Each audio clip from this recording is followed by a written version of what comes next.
Perfecte. Doncs, moltíssimes gràcies a tothom, com sempre, per estar aquí. Avui tenim el plaer de tenir l'Emili Samper-Prunera, que és docent i investigador al Departament de Filologia Catalana a la Universitat Rovira i Virgili de Tarragona.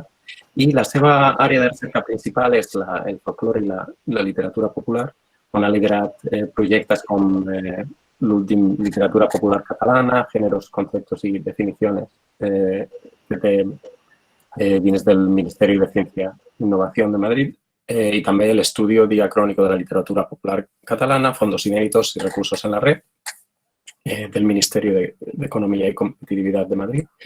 I, a banda d'aquests interessos de recerca, també està força interessat últimament amb estudis relacionats amb el còmic, d'acord?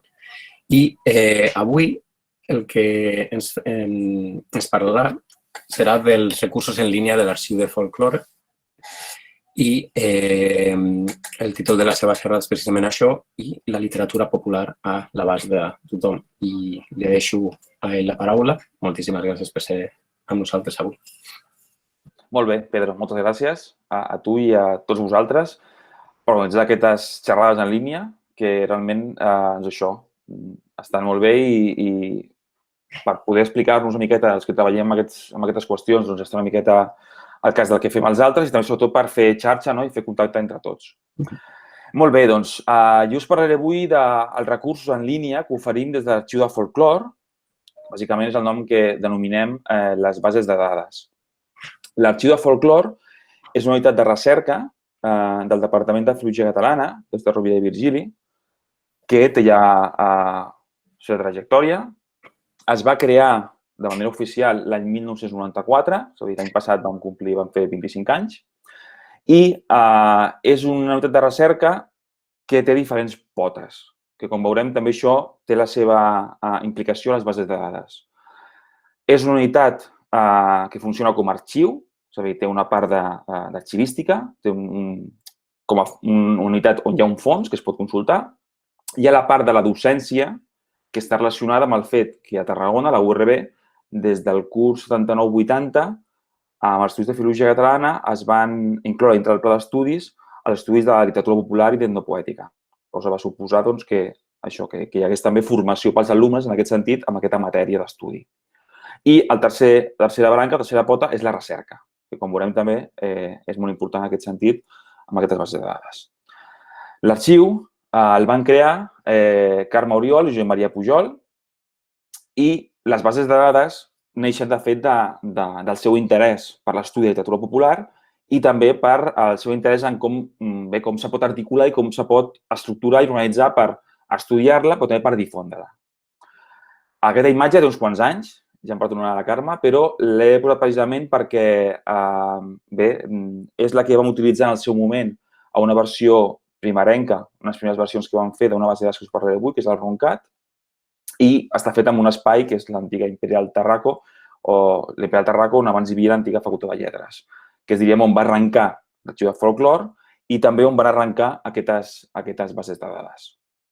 Com dic, anirem veient que pivotarem sobre aquests elements, la docència, la recerca i també, evidentment, relacionat amb això, el tema d'arxiu. Els recursos que tenim a l'Arxiu de Folklore en línia són aquests 5 que veieu aquí. Són aquestes 5 bases de dades. Jo avui el que faré serà explicar-vos una miqueta cada una en què és el que hi podeu trobar i sobretot m'interessa explicar-vos com està organitzat el material i de quina manera ho fem, d'acord? Perquè crec que pot ser interessant de cara a això, a poder després fer una conversa, poder compartir opinions. Els teniu tots disponibles amb aquest enllaç a recursos.arxivdefolklore.cat. Jo us parlaré, que teniu una ordenació que tenim ara mateix posada, però jo els ordenaré de manera per la creació. És a dir, començaré per la base de dades que vam crear primer fins a la més actual, d'acord? Tot i que, com veurem, hi ha diferents fases en algunes d'elles. Per començar, dir-vos que com a plantejament general, excepte una d'elles, excepte la folcloristes, que és l'última que veurem, les altres 4 comparteixen un esquema, que és el mateix, que és el que podeu veure en pantalla. És a dir, totes comparteixen per 2 tipus de cerca. La cerca simple, que és la que podem anar a cerca, si voleu, tipus Google, en la qual tenim una barra en la qual pots posar qualsevol paraula i te cerca qualsevol camp de la base de dades. I una cerca avançada, en la qual tu pots restringir què és la que vols buscar en concret dintre d'aquella base de dades. D'acord? Per fer una cerca més refinada. Com dic, excepte la de Foculistes, que podrem que és una mica diferent en aquest sentit, a nivell gràfic, a nivell de presentació, les altres 4 funcionen d'aquesta manera. Ofereixen aquestes dues possibilitats de cercar, diguéssim, més a la brava, que en diem així col·loquialment, o de manera més concreta. Sí que comparteixen totes les bases de dades un aspecte també visual, com veureu, molt similar. Estan creades, dissenyades en la combinació de diferents colors, però en preco d'ull, diguéssim, ja pots identificar que és una base de dades de l'arxiu de folklore. Comencem per la primera, com us comentava, el RONCAT, que és el cercador de rondalla catalana, que és la primera base de dades que es va crear a l'arxiu, l'any 2004. La versió que tenim actualment és posterior, com ja ara us aniré explicant. Abans de tot, bé, cal dir que, com també s'ha comentat altres vegades també amb aquestes trobades, evidentment aquestes bases de dades s'han pogut crear sempre que hi ha hagut finançament. És a dir, el tema de finançament, evidentment, és clau per poder terme aquest tipus d'iniciatives. Si més no, per arrencar-les. És a dir, moltes vegades, algunes d'aquestes bases de dades s'ha pogut tenir un finançament per poder crear la base de dades amb l'ajuda d'uns informàtics o de contractació, per exemple, a través d'una empresa que fa la feina, diguéssim, tècnica de crear la base de dades a partir de les indicacions que donem nosaltres. I un cop feta la base de dades, sí que es pot fer un manteniment, diguéssim, de contingut, amb algunes d'elles, la majoria, però, evidentment, fer-la sempre cal un finançament. En el cas d'aquesta primera base de dades del RONCAT, aquest finançament va venir a partir d'un projecte desenvolupat en 2 fases diferents. En el cas que el fons de finançament era un ajut del seu moment de Direcció General de Cultura Popular, que va permetre realitzar, com veieu, en aquestes 2 fases diferents, la base de dades. I més coses, com ara veurem, perquè no va ser un bolet, sinó que va ser un projecte que el que pretén és catalogar les rondalles de procedència oral en territori català, d'acord? Que estan publicats en fonts impreses. Seguint la catalogació que ofereixen, que utilitzen habitualment a tot el món els catalogadors de rondalles, com és l'índex internacional de tipus rondallístics. També és important en aquest cas aquestes 2 fases perquè, com veurem, com us deia, el 2000 és la data d'arrencada, el 2004, perdó, del primer RONCAT que hi va haver, diguéssim, però després hi ha hagut una evolució que, bé, a partir d'altres fases s'ha pogut anar canviant i s'ha pogut anar millorant la base de dades. El punt de partida, en aquest cas, és un punt de partida que és de recerca, però també és de divulgació i també de col·locar la cultura catalana al lloc on li correspon a nivell internacional. Aquí us poso el catàleg internacional de tipus rondallístics, que és l'eina que utilitzem els catalogadors per estudiar rondalles. I amb motiu de la publicació d'aquesta última edició que hi ha ara, que és del 2004, doncs com a prèvia, diguéssim, d'això va néixer el RONCAT.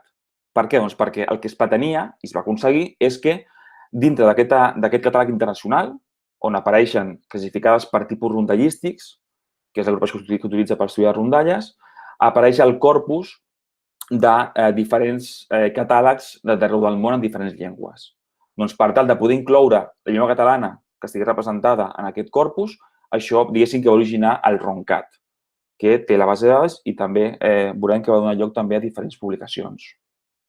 Això s'explica a la base de dades. A dintre del RONCAT hi ha tota una part d'explicació que ara no entraré, però que aquí us expliquem de manera breu i trobareu que és un tipus rondallístic, que és la manera com es classifiquen les rondalles a nivell internacional, com s'organitza l'índex internacional, aquest que us ensenyava abans, que és el mateix sistema que utilitzem per classificar les rondalles que hi ha al RONCAT.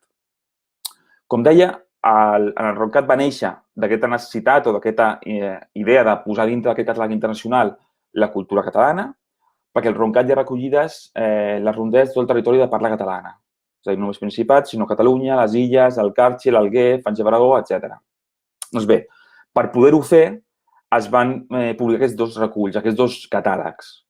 Un en versió catalana, que el teniu a l'esquerra, i l'altre en versió anglesa. Per fer aquests catàlegs es va crear el RONCAT. També la idea, d'una banda, era per fer-los, és a dir, per poder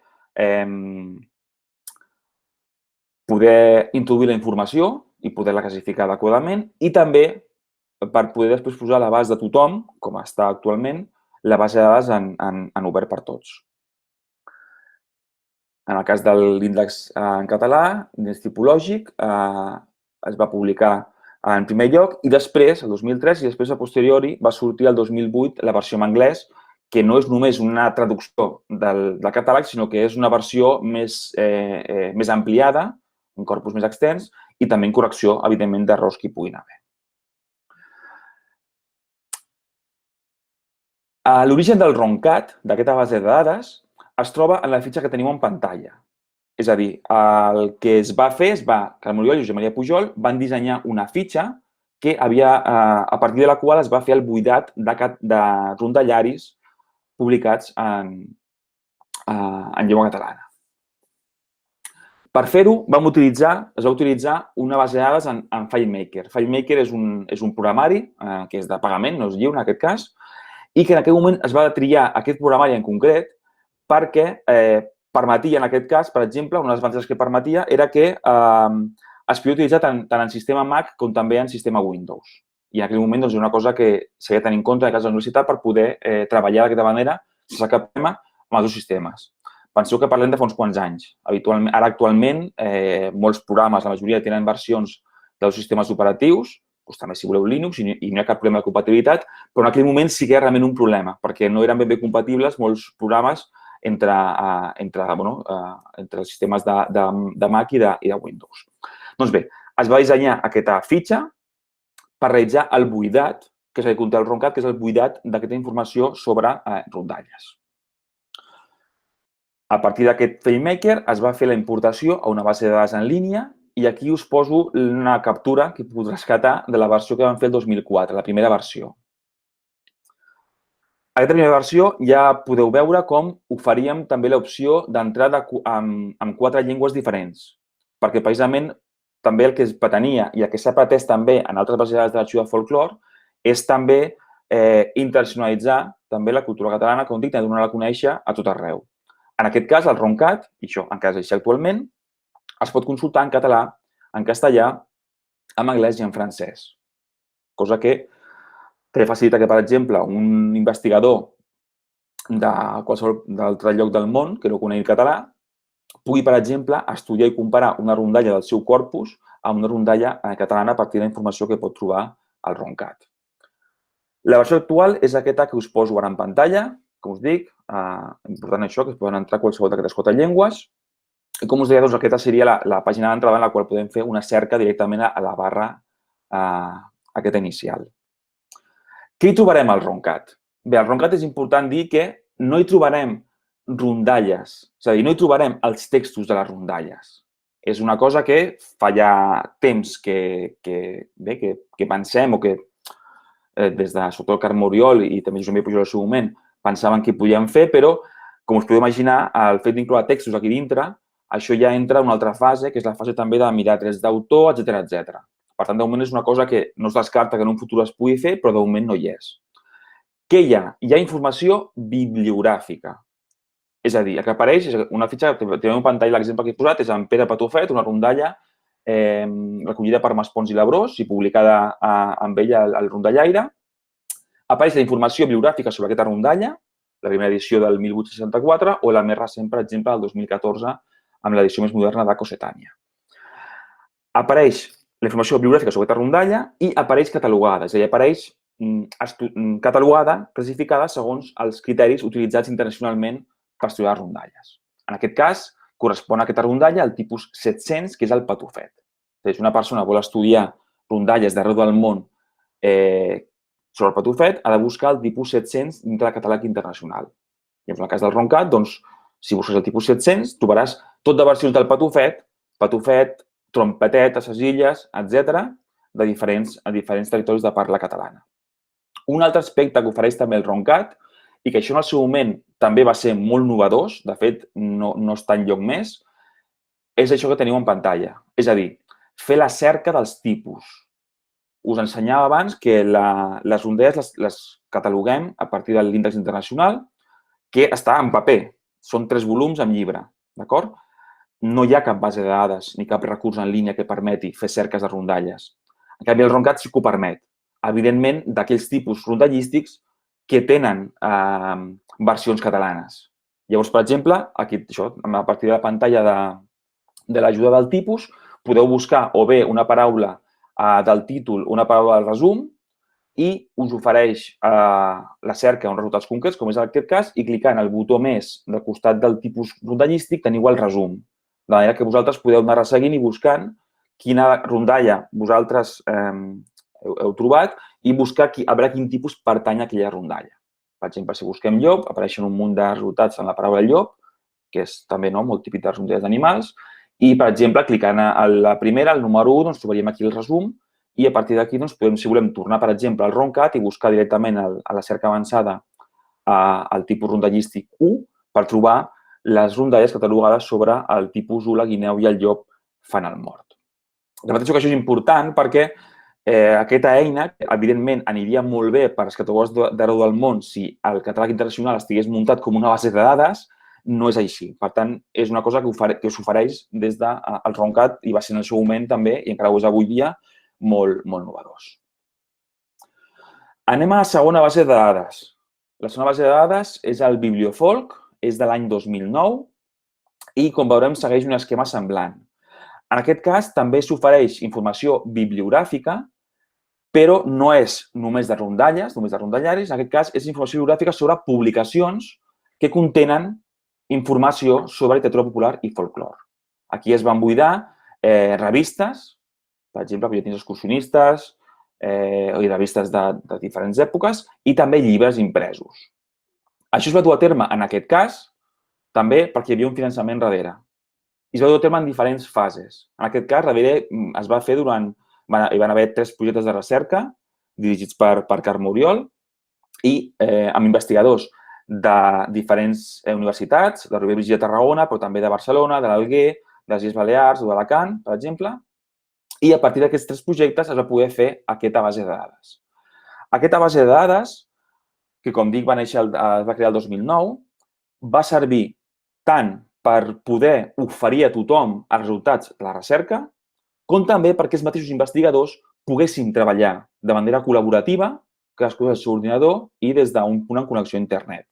Això va ser, diguéssim, una segona fase. Aquí us poso una captura també que podem trobar al Bibliofolk.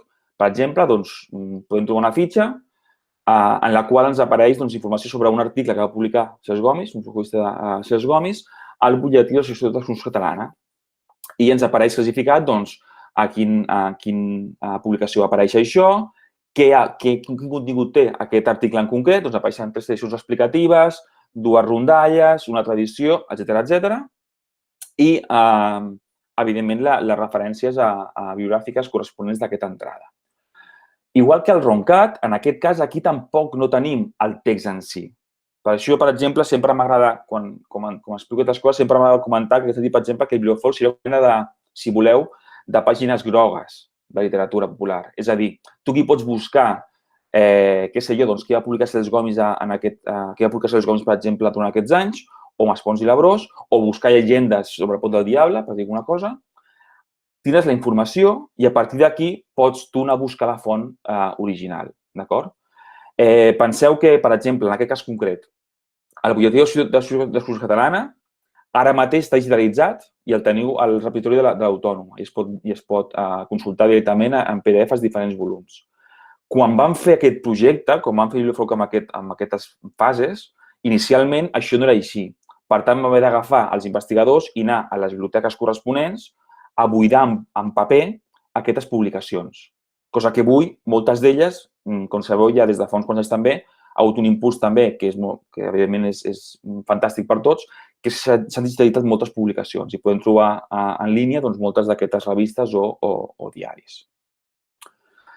En el cas de Bibliofolk, com us deia, es va servir tant per poder introduir la informació i també, important, vam incorporar en aquest cas una altra característica, que és aquí teniu una imatge del que seria el back office, del que seria la part de l'administrador, si voleu, la part de l'usuari de la base de dades.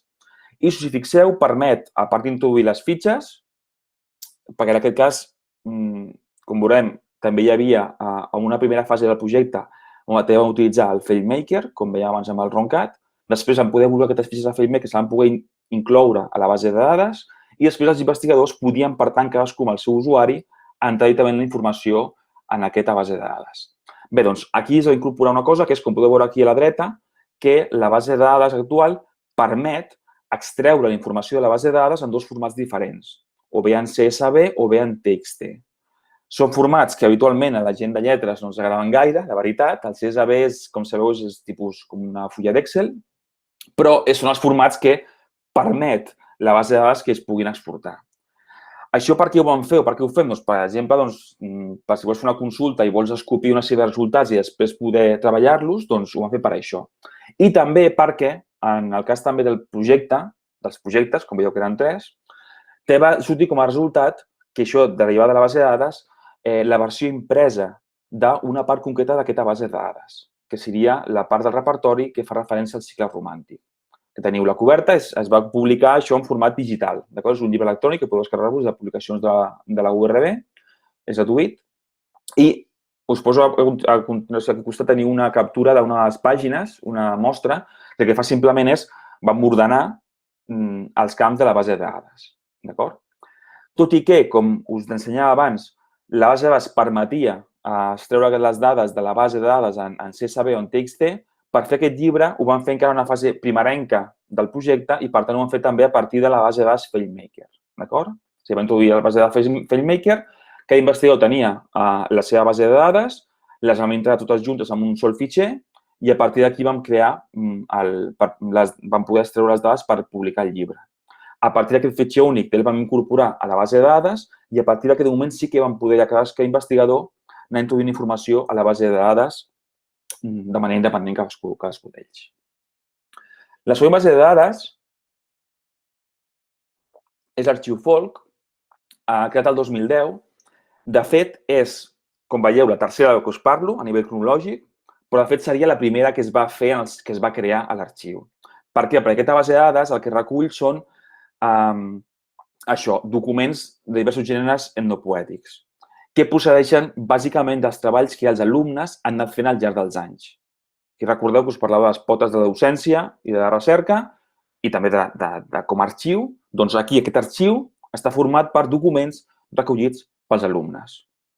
I en un moment concret, el 2010, en aquest cas el finançament obtingut a través del grup de recerca, l'Arxiu de Folklore, diríem que forma una de les branques la dedicada a etnopoètica i folklore del grup de recerca i la literatura catalana, que coordinat per el professor Magí Sunyer, del Doctor Rovira i Virgili. Doncs bé, en un moment concret, també en aquest any, vam poder també tenir finançament i per tant vam poder fer aquesta versió de la base de dades Arxiu Folk. Com ho fèiem fins a aquest moment? Doncs igual que hem vist abans, també utilitzàvem la base de dades FailMaker. En aquest cas, amb una fitxa que ja tenim en pantalla, que la vam adaptar a l'hora de crear l'arxiu Folk.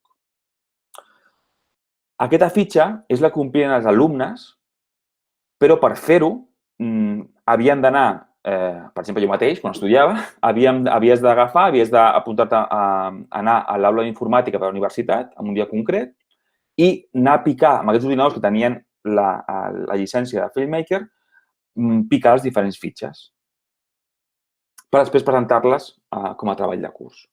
Bé, el fet de crear l'arxiu Folk ens ha permès, i evidentment és un guany considerable pels alumnes, perquè poden crear aquestes fitxes directament des de casa seva en qualsevol ordinador que tingui internet. La qual cosa doncs, és un salt considerable. Clar, pensem una altra vegada el temps en què estem. És a dir, aquesta base de dades és del 2010, però aquestes fitxes des dels anys 80 que s'estaven creant ja.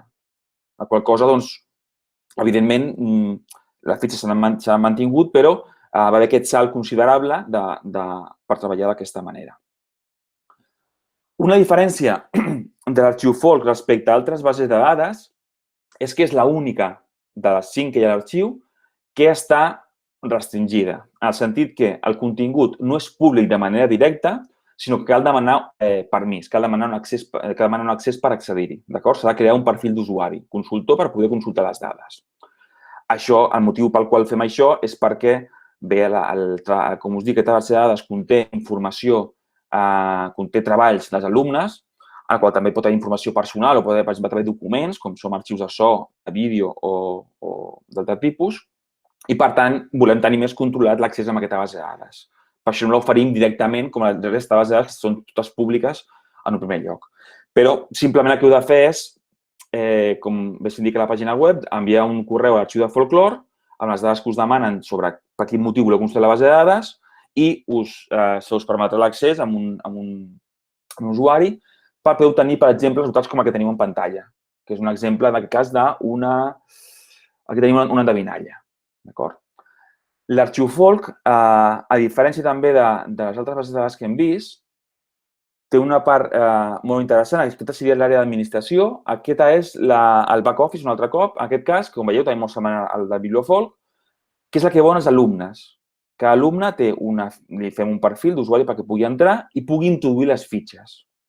Doncs bé, en aquest cas, la base de dades, tu crees un nou registre, com el que tenim aquí en pantalla, que el model parteix del que havíem vist abans en FileMaker, d'acord? Com veieu, en aquest cas, doncs, evidentment, la base de dades FileMaker ens ha ajudat sempre, com a eina, diguéssim, primerenca per fer les bases de dades, i a partir d'aquí hem fet les bases de dades en línia, però sempre han tingut, evidentment, una relació. En aquest cas, va haver una sèrie de modificacions, però partíem bàsicament de la feina feta ja abans. Una característica de l'Arxiu Folk que el diferencia d'altres bases de dades és que permet també penjar fitxers. Llavors, per exemple, si un alumne recull una rondalla enregistrada, doncs pot penjar el fitxer en MP3. Si, per exemple, en aquest cas hi ha un vídeo, pot penjar el vídeo. Si enregistra, per exemple, una cantarella de joc. O si recull un mem, pot penjar la imatge. D'acord? El que sí que els demanem és, com podeu veure aquí en pantalla, uns formats concrets que han de tenir aquests fitxers. Ells poden penjar el fitxer amb el format original, però també demanem que facin una còpia i que aquesta còpia tingui un format concret. Per exemple, MP3 en el cas de l'àudio, FLV en el cas del vídeo, etc. Per què? Perquè la base de dades tampoc no reconeix tots els formats possibles. Per tant, per això demanem que ho facin d'aquesta manera. Cosa que això sí que permet que llavors una persona consulta la base de dades, si hi ha, per exemple, un àudio inclòs en aquella fitxa, pot directament reproduir-lo. La base de dades també permet imprimir els registres. Simplement el que vol dir imprimir és que, al clicar en aquesta opció d'aquí de la base de dades, l'alumne pot crear un PDF del seu registre que després podrà imprimir. Això ho fem perquè, com habitualment aquesta base de dades utilitzen els alumnes, com us dic, en el cas de l'assignatura d'etno poètica, i han de fer un treball de curs, que és introduir aquests diferents registres, doncs també demanem que ho presentin en paper. D'aquesta manera, a part que també és més còmode per corregir, això també ens permet que, per exemple, l'arxiu de Folklore tinguem també, amb arxivadors tota la vida, classificats també les versions impreses d'aquests registres. Tenim la versió, evidentment, electrònica de la base de dades, però també la versió impresa per consultes posteriors. Les fitxes anteriors de la base de dades, dels anys 80 cap aquí, s'han anat incorporant de manera paulatina i encara hi ha fitxes, diguéssim, de fa més temps que s'han d'anar incorporant. I també s'ha d'anar fent, que això s'ha d'anar fent, que evidentment també demana més temps i paciència, que és també anar digitalitzant els materials que hi ha antics. Perquè, per exemple, com us podeu imaginar, quan un alumne avui dia enregistra una llegenda, pot penjar directament el fitxer MP3 a la base de dades, però en el seu moment això ho hem d'enregistrar amb un cinta de casset. Per tant, també això també es fa a l'arxiu, que és digitalitzar aquestes cintes de casset. Un cop tens el fitxer MP3, el pots penjar a la base de dades amb la fitxa corresponent d'aquest treball. Quan l'alumne clica a imprimir, li apareix, com podeu veure aquí un exemple en pantalla a l'esquerra, la fitxa, com us dic, simplement en PDF, que després això facilita que ella pugui imprimir i que la pugui presentar. I en aquest cas, per exemple, és un mem, també permet la base de dades, com us ensenyava abans, penjar també una imatge, en aquest cas, que és la imatge del document. Si és una cançó, ens penjarà un fitxer en MP3, etc. Si passem a la quarta base de dades, el Rumor Folk, en aquest cas és més recent, el 2016, i és una base de dades, en aquest cas, com veurem, dedicada a un tema en concret, que són les llegendes contemporànies i els rumors. Les llegendes urbanes, si voleu, que és el que habitualment el nom es coneix més habitualment. A nivell, des del punt de vista acadèmic, ens agrada més la denominació de llegenda contemporània que no urbana, però això és un tema que tampoc tractarem ara mateix. Doncs bé, la base de dades es va crear el 2016, de nou també gràcies a un ajut, en aquest cas a partir del finançament obtingut del grup de recerca, del GRILC, però de fet correspon a una línia de treball que es va encetar ja a l'any 2000 per part de Josep Maria Pujol, també i de Carme Oriol. En aquest cas, la base de dades té el seu precedent amb els treballs que Josep Maria Pujol feia als alumnes, que era recollir rumors i llegendes contemporànies. En aquest cas, el que fèiem, aquí tenim un exemple del meu treball de curs, que vaig fer en el seu moment, el que fèiem era utilitzar una plantilla en Word, en aquest cas. D'acord? Clar, amb l'utilització del rumor folk, què ha passat? Doncs que, evidentment, també, igual que l'arxiu folk, facilitem molt la feina als estudiants, perquè directament només cal que tinguin, com és el cas de l'arxiu folk, els creem un usuari i ells poden introduir directament la informació a la base de dades en qualsevol ordinador que tingui internet. En el cas del rumor folk, igual que també que el Roncat, hi ha també aquesta intenció també internacional, aquesta intenció de divulgació, i està preparat, la base de dades està preparada perquè es pugui consultar en 2 idiomes, català i anglès. Però s'ha de dir en aquest cas que està preparada però que encara no està activa la versió en anglès. Perquè, com veiem abans, si evidentment cal un finançament per dur a terme la base de dades, també cal un finançament, per exemple, per fer traduccions a diferents llengües. En aquest cas, al rumor folk tenim diferents ja registres introduïts. A partir d'aquests documents de Word que us comentava, que això s'ha de fer a poc, es van incorporant de manera paulatina a poc, i només estan en català. El funcionament és igual que el del Roncat, en el sentit que teniu a la dreta la fitxa, un registre, en aquest cas, d'un rumor que correspondria a la llegenda de l'autostopista del Revolt, i aquest rumor està catalogat, igual que fem en les rondalles, en aquest cas cataloguem les llegendes utilitzant també uns números. En aquest cas, sí que cal dir que la numeració que utilitzem, i els títols dels diferents tipus d'aquestes llegendes, d'aquests rumors, és intern. Perquè en el cas de les llegendes no disposem d'un catàleg internacional reconegut per tothom, com pot ser l'índex internacional ATO en el cas de les rondalles. Però el sistema és el mateix. I igual que passa amb el Roncat, doncs quan busqueu un rumor, us apareix el rumor en pantalla i si cliqueu a sobre del tipus, se us desplega una altra finestra, com veieu, una pestanya amb la informació que és el resum d'aquest rumor. I, igual que el Roncat, també ofereix l'ajuda del tipus. És a dir, podeu entrar dintre per buscar a veure quin tipus correspon un rumor que, per exemple, heu escoltat. Doncs hi ha un rumor sobre un lladre. Doncs poso lladre al resum i m'apareixen resultats sobre tipus de llegendes que inclouen la paraula lladre. A partir d'aquí vaig clicant al mes que se'n desplegui el resum i anar buscant a veure a quin tipus concret correspon el rumor que he recollit.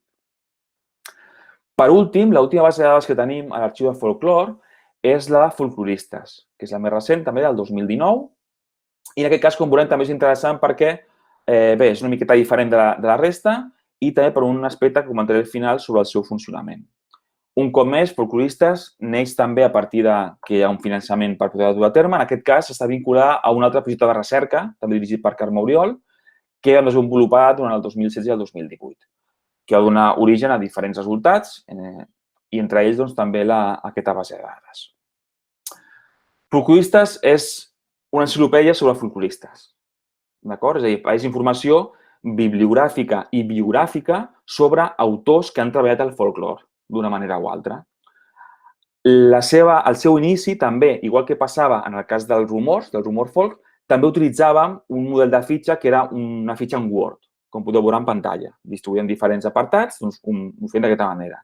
I a partir d'aquest model de fitxa vam elaborar el que utilitzem a la base de dades.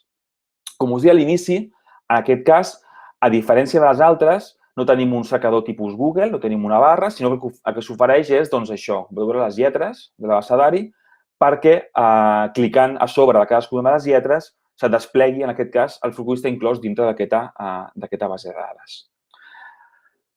Fixeu-vos també a la part superior que també s'ofereix l'opció que la base de dades també estigui en espanyol i, de fet, també està preparada perquè estigui en anglès. Passa que, torno al d'abans, evidentment també depèn això d'un finançament que ara mateix no disposem, per tant no podem oferir, però sí que està pensada per oferir-la, igual que el Roncat, també en llengua anglesa.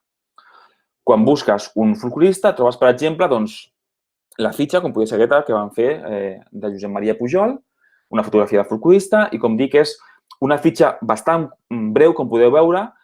Bàsicament és informació biogràfica i informació sobre quina relació té aquest autor amb el folclore. I s'inclouen després dues pestanyes més que trobeu a baix, que són les publicacions d'interès folclòric que té aquell autor i estudis també sobre aquell autor. En aquest cas, cal dir que Folcloristes inicialment estava vinculada a la base de dades Roncat.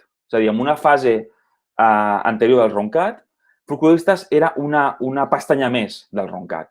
Això en el seu moment van decidir que ho vam canviar, es vam separar, però es vam separar només d'un punt de vista estètic extern. D'acord? Perquè si us fixeu, i per això us poso aquí també dintre el que seria a l'esquerra tenim el back-office de Folcloristes, de fet, sí que estan vinculades les dues bases de dades. Quan s'entra dintre de folcloristes i es vol crear un registre nou, és a dir, vols crear una fitxa d'un folclorista, tens diferents camps per omplir i al final veieu que hi ha dos desplegables, recol·lector i llistat de folcloristes. Llistat de folcloristes vol dir si apareixerà o no dintre de les lletres que veieu al principi, d'acord? On apareixen llistats dels folcloristes. I recol·lector vol dir que, si li diem que sí, apareixerà el camp de recol·lector del Roncat, que és l'altra base de dades. És a dir, a nivell visual extern són dues bases de dades diferents, però a nivell tècnic intern sí que mantenen aquesta vinculació. Això per què és així? Doncs, com us dic, perquè inicialment el Roncat, Folcloristes era una part del Roncat i van decidir, en aquest cas, com us deia, desglossar-ho en dues bases de dades diferents. També per què ho fem així? Doncs perquè, per exemple, evidentment, és lògic que molts dels autors, o la majoria d'autors que apareixen al Roncat com a recol·lectors, poden tenir fitxa com a folcloristes, però, per exemple, no tots els folcloristes que posem a la base de dades tindran fitxa al Roncat. Un folclorista que no ha publicat cap recull de rondalles no apareixerà al Roncat. Com és el cas, per exemple, d'Eusebi Ribas, que teniu aquí en pantalla, aquesta fitxa, doncs un folclorista vallenc, doncs es fa la fitxa. En aquest cas, sí que apareix el llistat de folcloristes, però no el fem aparèixer com a recol·lector perquè no va recollir rondalles, per tant, no apareixerà dintre del Roncat. D'acord? Això és purament intern, però permet, com veieu, doncs, organitzar la informació d'aquesta manera.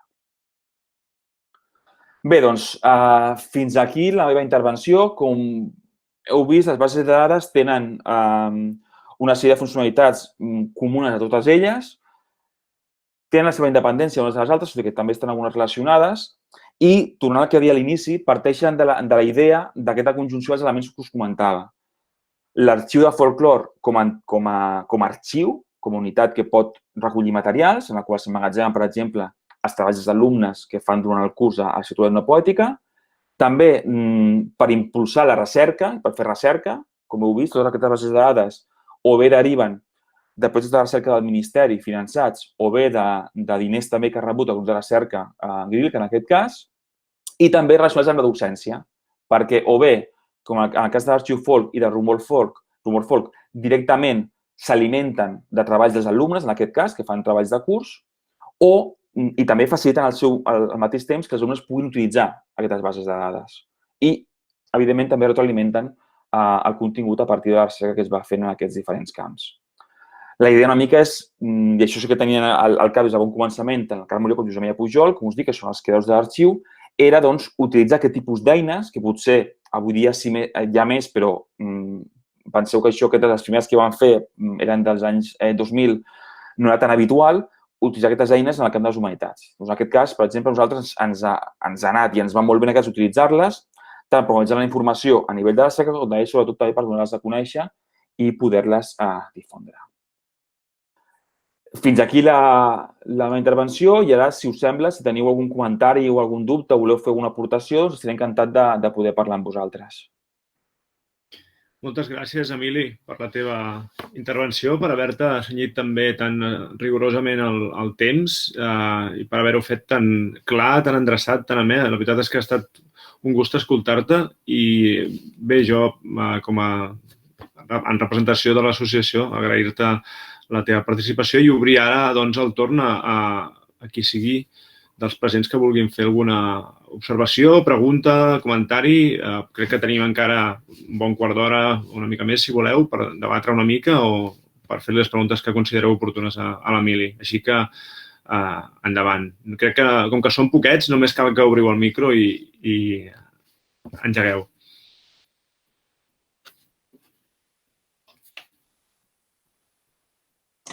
Bé, si no hi ha ningú, puc arrencar jo. No sé si va bé.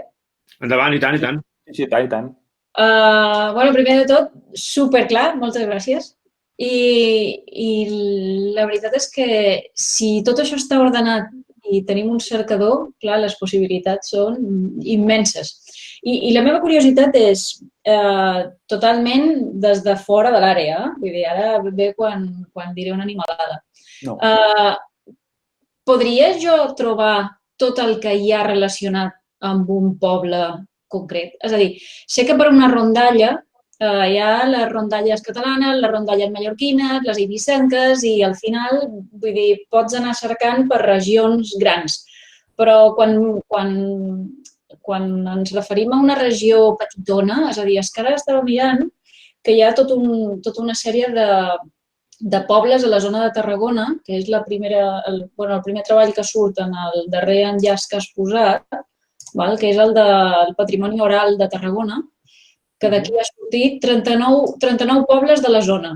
I aquí hi ha llegendes, tradicions i tota la fandanga. Llavors, això es podria fer, és a dir, totes aquestes bases de dades estan connectades de tal manera que jo digués, passen tota la informació que tinguis sobre un poble petitó d'algun lloc de Catalunya. D'acord. La resposta és, malauradament, no. És a dir, tu el que pots fer és fer aquesta cerca, però l'has de fer de manera individual a cadascuna de les bases de dades. No recordo ara, crec que va ser fa uns anys, tampoc fa tants anys, que se'ns va plantejar, i de fet ho vam intentar arrencar, el fet d'unificar-les totes en una única, diguéssim, a nivell intern, és a dir, no a nivell extern, que fossin cadascuna, tinguessin independència, però sí que a nivell intern la informació es pogués compartir. I la veritat és que no ens en van sortir, per molts motius. Motius tècnics, motius també, evidentment, econòmics. Al final van decidir, doncs, deixeu com estava. Llavors, en el cas, per exemple, com comentava, el Roncat i el Folclorista sí que estan enllaçades a nivell intern, que això no es veu. Llavors, en aquest cas, el que caldria fer és, per exemple, alternar el Roncat i buscar el municipi concret i fer la cerca i fer el mateix després, per exemple, al Bibliofolk o fer el mateix a l'Arxiu Folk. D'acord? El que sí que he de dir és que si, per exemple, fas la cerca d'un poble en concret, si aquí no trobes res, no vol dir que d'aquell poble no hi hagi res. D'acord? Vol dir, en el cas del Roncat, que no hi ha cap rondalla, com a mínim de manera explícita, que estigui recollida procedent de tradició oral i publicada en forma de llibre que aparegui al Roncat. D'acord? Perquè sí que intentem també, evidentment, anar alimentant el Roncat, encara que, com veieu, el projecte des de fa uns quants anys, però continuem encara avui dia alimentant les fitxes, és a dir, introduint nous rondallaris, fent més a poc, però ho anem continuant fent. Clar, no vol dir que aquell poble no hi hagi rondalles, d'acord? Vol dir que, doncs, en aquell poble no hi ha cap llibre de cap autor que hagi recollit rondalles procedents de la tradició oral i que estiguin publicades en forma de llibre, d'acord? En el cas del Bibliofolk, voldrà dir que de les revistes que hem buidat nosaltres o aquests llibres que hem buidat tampoc no apareix. I en el cas de l'Arxiu Folk, voldrà dir que no hi ha cap alumne que hagi fet un treball d'aquell poble, d'acord? Clar, en el cas de l'Arxiu Folk, sí que, per exemple, hem tingut i tenim alumnes d'altres comarques, d'altres municipis, d'altres indrets, però la majoria són del sud de Catalunya, és a dir, bàsicament Tarragona, Terres de l'Ebre, i és, diguéssim, la part més en la que hi ha més fitxes i més registres, més documents, en el cas de la base de dades. D'acord? Llavors, això s'hauria de fer, de manera individual cadascuna d'elles. Que, de fet, és la mateixa cerca, és a dir, totes tenen aquestes desplegables de regió, comarca, municipi, que és el mateix, i hauries de triar i fer la cerca, d'acord? Però no podies anar a una única i dir, doncs, aquí mateix vaig i no. De fet, si us fixeu, el que és la pàgina inicial de les bases de dades, clar, no apareix tampoc cap cercador únic, perquè això no existeix, d'acord? És a dir, aquí no tenim cap cercador que digui, doncs, ho busco aquí i me buscarà Pont del Diable a Torreblanca, on sigui. Doncs no, has de tenir paciència i anar una per una buscar cada base de dades. Val. Més que res ho deia, i ara ja va en relació en el projecte en el que estem nosaltres, l'Autònoma, el Centre de Visió per Computador, és que, clar, nosaltres el que fem és extreure informació de documents de població per intentar crear aquesta espècie de Facebook històric, on, clar, després vas a cada regió i pots veure la gent que hi vivia cada any i també tens l'opció veure fotografies històriques de l'època i també tens enllaços a la Wikipedia de si en aquella època hi havia alguna cosa. Llavors, esclar, t'imagines, ostres, i també podríem veure les llegendes, les cançons, les rondalles, tot el que hi ha associat en aquell poble, si m'apures, en aquella època. És a dir, que al final fer una integració que permeti anar... És a dir, és tirar cap a la màquina del temps, que era el que estava parlant.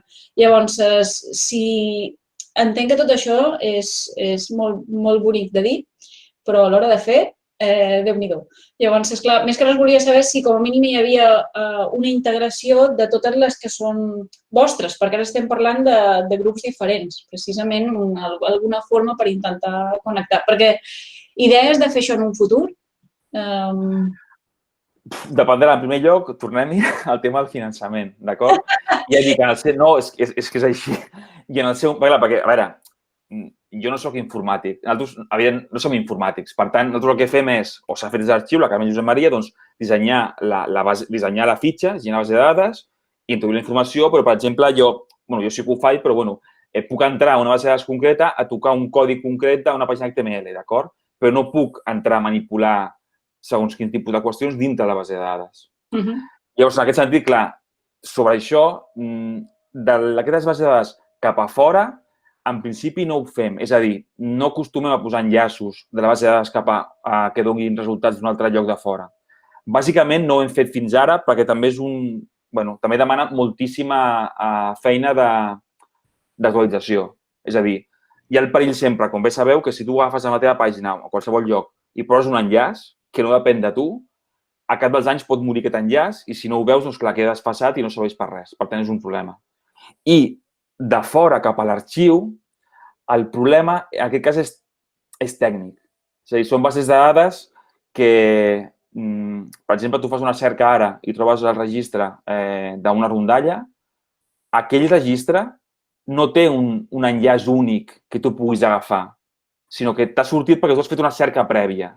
D'acord? Són bases de dades que funcionen amb MySQL i PHP i, clar, són dinàmiques. D'acord? És a dir, no tens jo que diguis aquest resultat té un únic URL que jo puc agafar i puc conservar. No, s'ha creat això.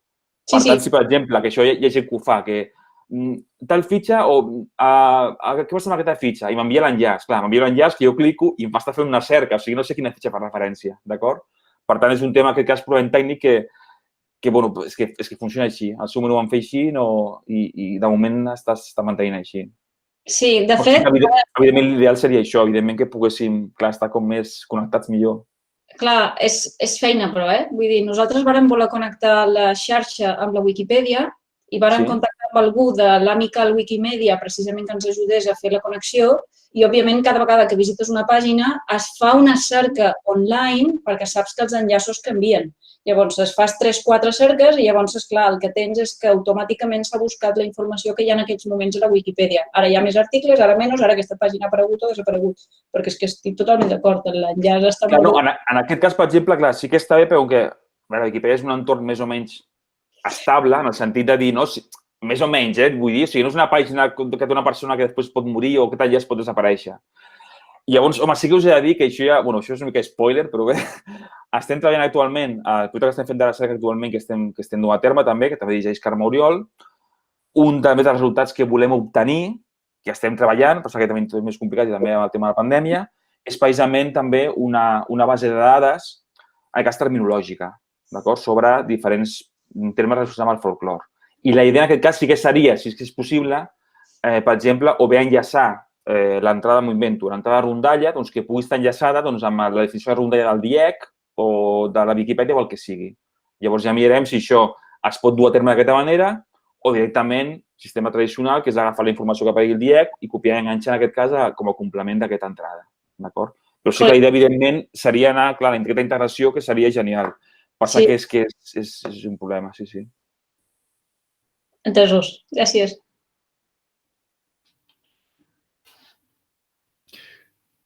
Jo tinc una pregunta també, Emili, sobre un altre nivell, però sobre l'entrada, diguéssim, d'informació nova a les diferents bases. He entès que, crec que era el Siufolk, que funciona en base, és a dir, és alimentada a partir dels treballs dels estudiants, correcte? Sí. A la resta de casos, l'alimentació de les diferents bases la dueu a terme vosaltres, els investigadors, o a través dels projectes, o també col·laboreu amb els estudiants, o hi ha algun dels projectes que contempli ara o en el futur la possibilitat d'implicació o de participació d'altres persones, d'altres actors que no siguin estrictament acadèmics? És a dir, si jo no tinc cap vincle amb la universitat ni amb l'arxiu, però vull fer una aportació com a persona a títol individual, i contempleu aquesta opció? Això està previst? Sí a tot. És a dir, per defecte, tindríem l'arxiu Folk, que bàsicament, com us dic, s'alimenta majoritàriament del treball dels alumnes, i els alumnes han de fer un treball de curs que reculli 15 documents etnopoètics, es introdueixen a la base de dades. El Rumor Folk també el mateix. El Bibliofolk es va fer en el seu moment, es va alimentar a partir de diferents investigadors, com us deia, de diferents universitats, i cadascú podia introduir la informació. En el cas de Roncat i de folcloristes, sí que en principi se centralitza des de l'arxiu de folklore. Però, per exemple, doncs fa uns anys o les èpoques en què hem pogut tenir, per exemple, becaris de col·laboració, és a dir, estudiants en pràctiques o estudiants de col·laboració a l'arxiu de folklore, doncs, per exemple, una tasca que han fet ha estat introduir un rondallet dintre del Roncat, a partir de la informació que nosaltres els donàvem, d'acord? O, per exemple, la base de dades folcloristes sí que introduint informació des de l'usuari, diguéssim, d'arxiu de folklore, però les fitxes no tenen per què haver-les fet nosaltres. És a dir, per exemple, doncs, contactem amb altres investigadors d'altres llocs o persones expertes en diferents folcloristes perquè partint d'aquell model redactin aquella fitxa i llavors nosaltres la incorporem dintre a nivell, diguéssim, de tècnic. D'acord? I, per exemple, sí que a l'arxiu Folk també ens hem trobat, i de fet això ja fa bastants anys, que, per exemple, també hem tingut persones interessades, com us dic, o bé a consultar la informació o també a entrar-ne ells informació. I llavors nosaltres, per exemple, estem oberts amb això. El que fem és demanar que la informació que s'introdueixi segueixi els criteris que utilitzem habitualment nosaltres com a paràmetres i ho puguin fer. Per exemple, això, a partir de diverses vegades, hi ha hagut alumnes, per exemple, d'institut que per fer el seu treball de recerca l'han fet sobre, jo què sé, doncs, recull de literatura oral del meu poble, d'acord? Poble tal. Llavors, han vingut a veure'ns l'arxiu de folklore, hem fet un assessorament i a partir d'aquí hem fet el treball. I moltes vegades han agafat i ens han donat a nosaltres una còpia d'aquest treball o fins i tot, que això és possible, doncs podem agafar i crear un usuari per a aquesta persona i que pugui fer també les fitxes dintre de la base de dades. És a dir, estem oberts a tot. Sempre, clar, en aquest cas, donant accés no hi ha problema, però clar, sempre que llavors s'han de complir una sèrie de requisits, evidentment formals, etc., perquè tingui, doncs, això, les dades tinguin la seva unitat. Però sí, en principi es permet fer qualsevol d'aquestes coses. Això us obliga a fer algun tipus després de revisió a tots aquests materials que poden arribar de fora o també per part dels alumnes? Quin tipus de feina dona això? De fet, mireu, únicament folcloristes i el Roncat són bases de dades que quan crees una fitxa la fas pública i ja és pública, ja es fa pública per defecte, diguéssim. La resta han de passar un filtre previ. És a dir, per exemple, en aquests moments, els alumnes que nosaltres tenim d'etnopoètica o de narrativa oral, que introdueixen registres a l'arxiu Folk, etnopoètica, o de narrativa oral introdueixen rumors al Rumor Folk, ells estan introduint en aquest moment fitxes, registres, com a treball de curs, i la base de dades es va alimentant, però aquestes fitxes no són públiques. Aquestes fitxes, un cop els alumnes les presentin com a treball de curs, les corregirem, les avaluarem com pertoqui l'assignatura i, a part, també després s'han de revisar abans de fer-les públiques. D'acord? Per tant, en aquest sentit, per exemple, ara no ho tinc aquí, però a l'arxiu Folk, clar, hi ha moltíssimes, però moltíssimes fitxes dintre de la base de dades dels que realment se poden consultar. D'acord? És a dir, la part de consulta pública, si sortia, són igual uns 10.000 documents que poden haver, però, òbviament, no són tots públics. Són bastant menys. I també, per exemple, el Bibliofolk. En el cas de Bibliofolk, tot i que, com deia, són diferents investigadors que van introduir informació, tot i això que cadascú té uns criteris que ha de seguir, sempre també hi ha una revisió d'un administrador, en aquest cas, abans de fer públic aquell registre. Perquè sempre s'ha de revisar en aquest sentit. Ostres, sí que hi ha feina acumulada, no?, en aquest sentit, de revisió. A veure, en aquest cas, clar, la base de dades és molt útil, però també dona molta feina. Feina inicial, com sempre, evidentment de creació i tot això, però després de manteniment, perquè és alimentant. És, a més, una feina, vull dir, que no pots automatitzar, no?, que s'ha de fer personalment. És una revisió que has d'anar fent fitxa per fitxa. Sí, correcte. A veure, sí que amb els anys i amb diferents millors que hem introduït, per exemple, que abans no podíem fer-ho, dintre de les dades també podem fer cerques concretes, és a dir, busco, per exemple, les fitxes que Marc Sogas ha introduït, d'acord? I m'escopo aquestes fitxes i llavors jo reviso aquestes fitxes, d'acord? Això sí que ho puc fer. Que fins ara, o sigui, fins fa uns anys, era encara més dramàtic perquè feies una cerca i buscaves una fitxa. Després havies de buscar una altra vegada la següent fitxa, d'acord? I era bastant espectacular en aquest sentit. Ara no, ara sí que pots fer una cerca i te la desa i, per tant, pots anar revisant fitxes de manera més àgil. Però sí, evidentment, demana molt de temps i dedicació. Gràcies per l'aclariment, Emili. A vosaltres?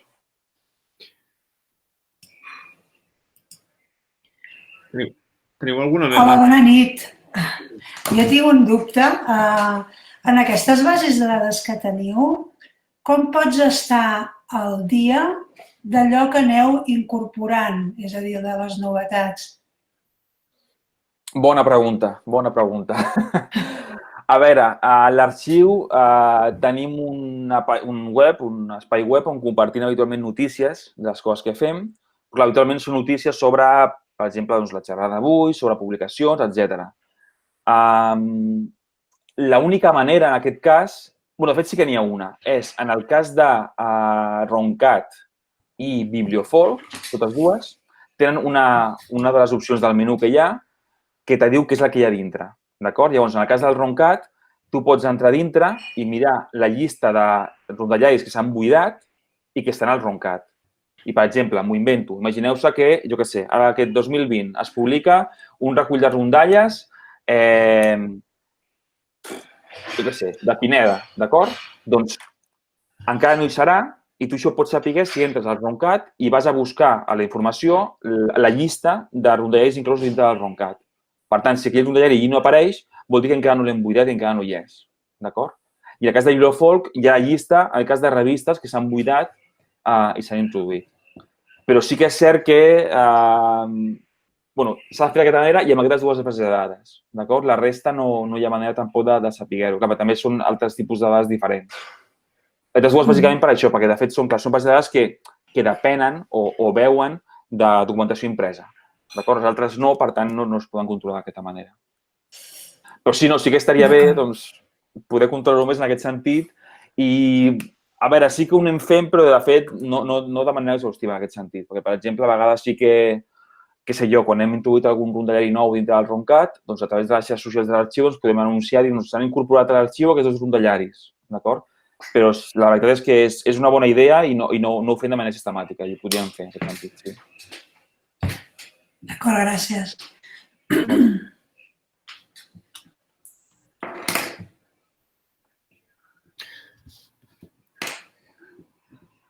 Jo et volia demanar també un aclariment, Emili, només un detall d'una cosa, a veure si l'he entès bé. Pel que entenc, a Arxiu Folk sí que hi ha documents, és a dir, els que han recollit, al marge de la fitxa hi ha els documents que puguin haver recollit els estudiants, no? Poden ser enregistraments de vídeo, d'àudio, etc.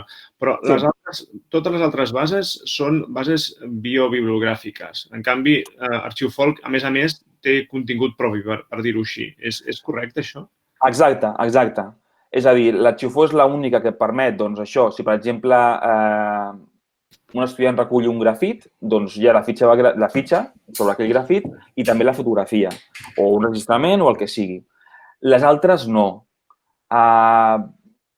No perquè, en el cas de Rumor Folk, perquè de fet tampoc demanem que l'estudiant, quan fa entrevistes per recollir rumors, tampoc té per què enregistrar-les. Per tant, en aquest cas tampoc no tindríem àudio, segurament. I la resta, doncs, això, perquè també depenen d'altres, d'això, de fonts, sobretot bibliogràfiques, en aquest cas. I sí, com deia, sí que la intenció seria, si fos possible, de fet, és una cosa que la Carme Oriol de cap de fa temps, perquè fins ara no he pogut dur a terme, que és en el cas del Roncat, que també hi hagués inclòs, en el cas, per exemple, jo que sé, un PDF o el text de la rondalla en concret. Però fins ara això no ho hem pogut dur a terme. Perquè, com dic, també és una qüestió que, a veure, en alguns casos sí que podríem fer-ho perquè són textos més antics, sí que podríem, però amb altres és molt complicat. Molt complicat perquè llavors entrem dintre dels drets d'autor i tot això i és bastant més embolicat. Però crec que, és a dir, ja s'entén que la funció és aquesta, de fer de base bibliogràfica, tal com hi ha altres repositoris que ho fan en altres, o altres arxius que ho fan en altres àmbits i que són eines molt útils pels investigadors perquè faciliten enormement la cerca d'informació i de fonts. Vull dir que jo entenc que la funció la compleix amb escreix. Si en un futur, en una altra fase, es pogués fer això, ja seria el colmo, no? Però crec que també és una cosa que segurament vosaltres sols és difícil que pugueu arribar a fer. Potser si un dia la Biblioteca de Catalunya o Google o qui sigui escaneja quantitats ingents de documents, els posa a la xarxa, podeu arribar a enllaçar-los, però és molt difícil que ho pugueu fer pel vostre compte. I d'altra banda, donant la referència bibliogràfica, jo crec que ja esteu aportant molt a l'investigador perquè l'únic que ha de fer és anar a buscar la publicació allà on es trobi. Sí, no, exacte. És que, de fet, a veure, jo dic, aquest pensament és el que tinc jo, d'acord? I jo sempre he vist, a veure, que evidentment seria ideal, doncs, poder agafar i clicar i tindre el text allà, però és que ho tens, és com, per exemple, ho tens allà, o sigui, has d'agafar i vas a buscar, i tens la informació, doncs vas a buscar tal revista, tal llibre o tal rondallari, a tal pàgina i trobes la rondalla o el text.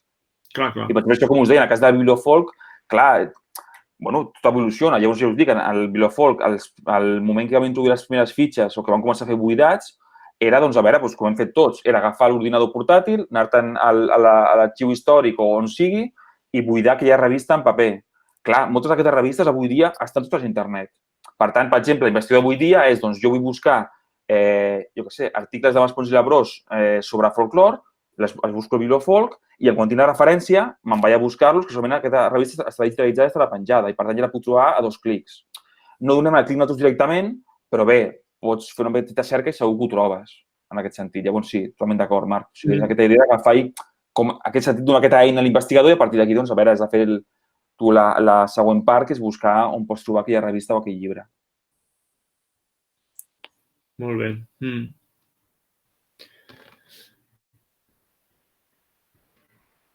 Teniu algú més? Vol fer alguna aportació? Vol fer alguna pregunta o algun comentari més?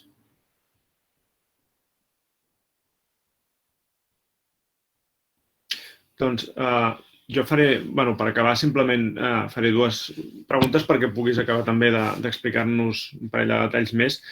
La primera és purament pràctica i per fer-nos una idea, m'agradaria si ens pogués explicar més o menys qui és l'equip i de quanta gent sou que manteniu tota aquesta infraestructura de l'arxiu de folklore. Això per una banda i per altra banda, si ens pots explicar cap a on us agradaria avançar, diguéssim, a partir del lloc on sou ara. He entès que hi ha la base de dades terminològica. Pregunto si és el principal front, l'únic, si en teniu diversos, o cap a on us agradaria evolucionar a partir d'aquí. Molt bé.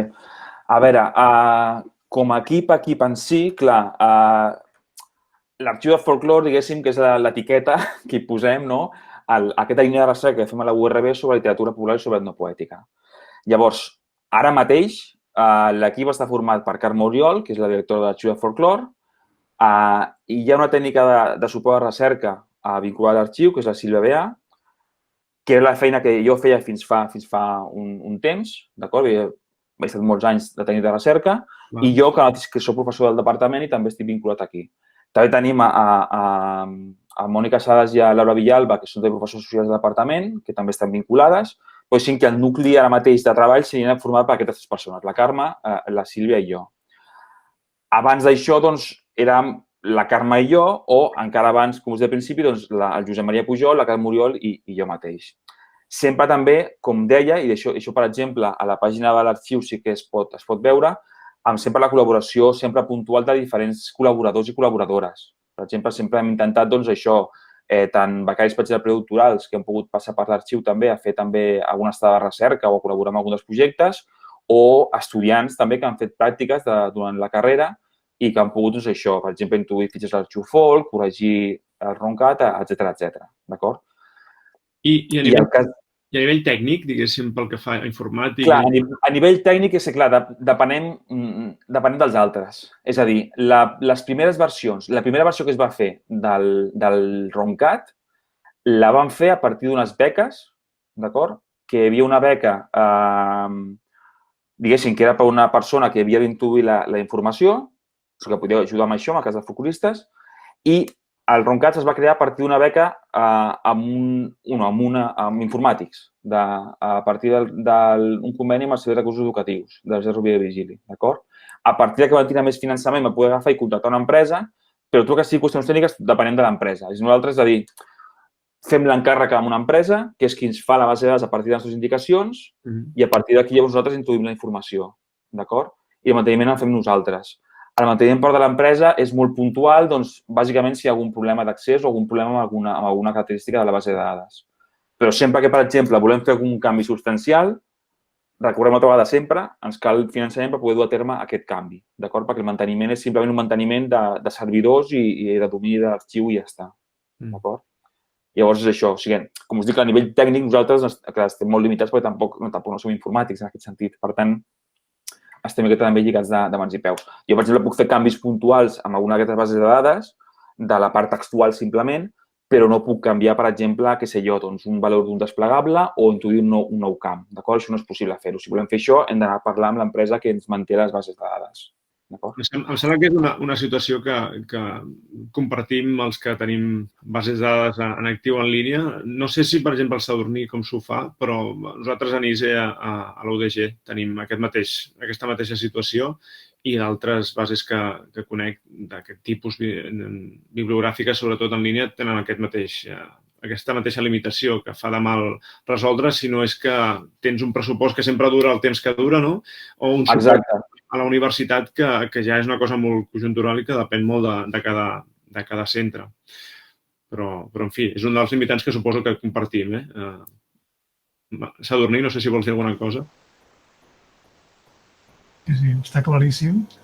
En el nostre cas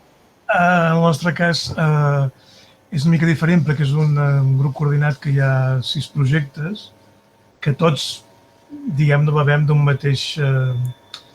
mateixa base de dades, per tant, és una bestiesa de base de dades i tenim un tècnic que ens ho gestiona, que el paguem rigorosament amb els nostres fons de cada grup. Però, inevitablement, per no dependre sempre d'aquest tècnic, acabes aprenent PHP, Java, MySQL i el que calgui. És a dir, que en alguns casos, quan són coses petites, doncs ho acabo fent jo, per exemple, directament programant.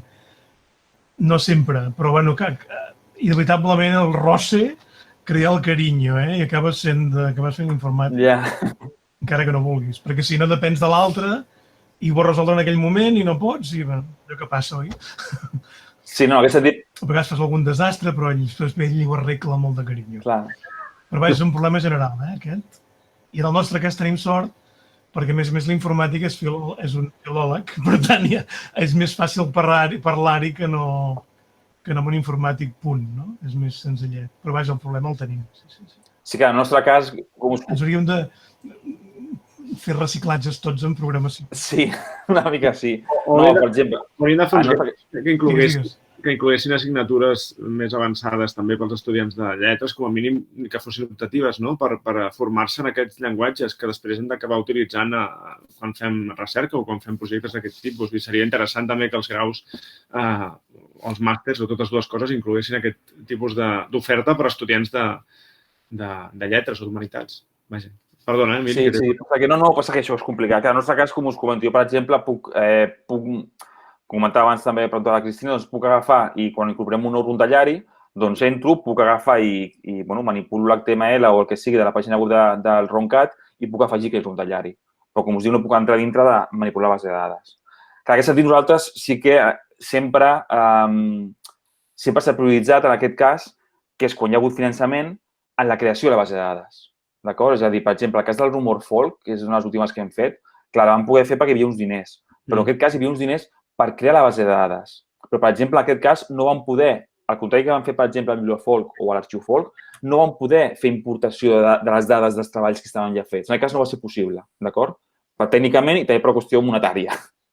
Llavors, el que es va prioritzar és dir, doncs mira, prioritzem que s'acreï la base de dades, o sigui, que tinguis ja l'esquelet fet, que tinguis ja l'estructura, i a partir d'aquí, amb paciència, anar alimentant-la amb les dades que ja tens en altres formats, tu les vas introduint, d'acord? I això, ho hem fet sempre en principi així, prioritzant això, intentant també que els canvis siguin mínims o intentar fer canvis quan disposes d'un cert finançament que te permet fer una versió nova de la base de dades o fer alguns canvis molt més substancials. Molt bé, i a partir d'aquí què, Emili? Què punt us agradaria No, ficar? doncs al principi el que us comentava, a veure, la idea és a poc anar seguint, mantenint aquestes bases de dades, perquè clar, com heu vist, totes han tingut finançament d'un moment o altre per algun projecte, molts d'aquests projectes ja s'han acabat, però tot i això intentem mantenir-les dintre de les nostres possibilitats, amb el personal que som i les nostres opcions que tenim, d'anar corregint errors, evidentment, que sempre hi són, i anar introduint nova informació.